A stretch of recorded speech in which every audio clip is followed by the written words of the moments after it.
I foresee a situation where the sound money people have all the marbles. I mean, I think we're going to break these assholes. I really do. I think the fiat people are going to go down. I mean, when Bitcoin's at $1 million a coin, and when gold's at $10,000 an ounce, honest people who have held these things are going to be the richest people in this country.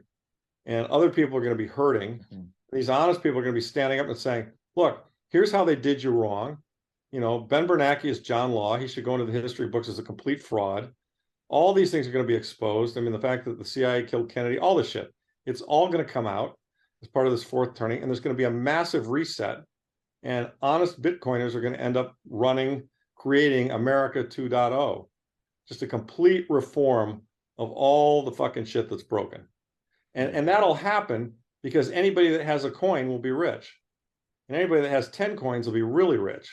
And they'll be the people who are in a position to lead and make a better system. That's my dream. And I don't think it's a dream. I mean, I think it actually could be a reality. I think there's some issue about how long it'll take. I mean, I'm 65. I think it happens in my lifetime, but probably at the tail end of it.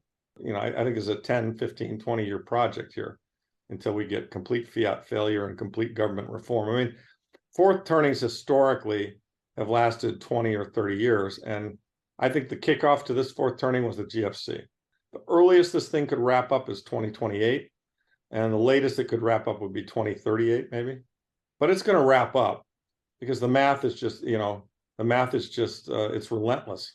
It's absolutely relentless, and more people are figuring it out. I mean, people say, how can we make this go faster? How can we get to the other side quicker? We got to orange pill everybody. The thing, I'll tell you something I think is really important, or to me is a huge thing.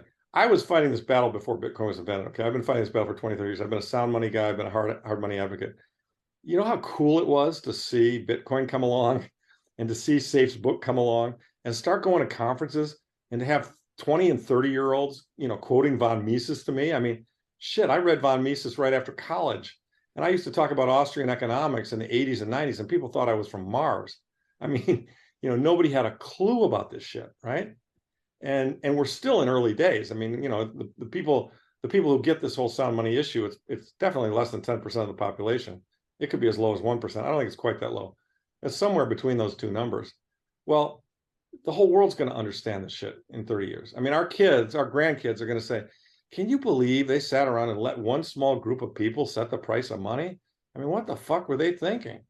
You know what I mean? They had these incredible booms, these incredible busts. They had the Depression. They had all this shit. They had all these wars. I think the other side of this is going to be a much better world. But, sadly, changes of this nature, they don't happen without serious pain. And then, the pain is what's going to lead to the reform. So, we gotta go through the pain.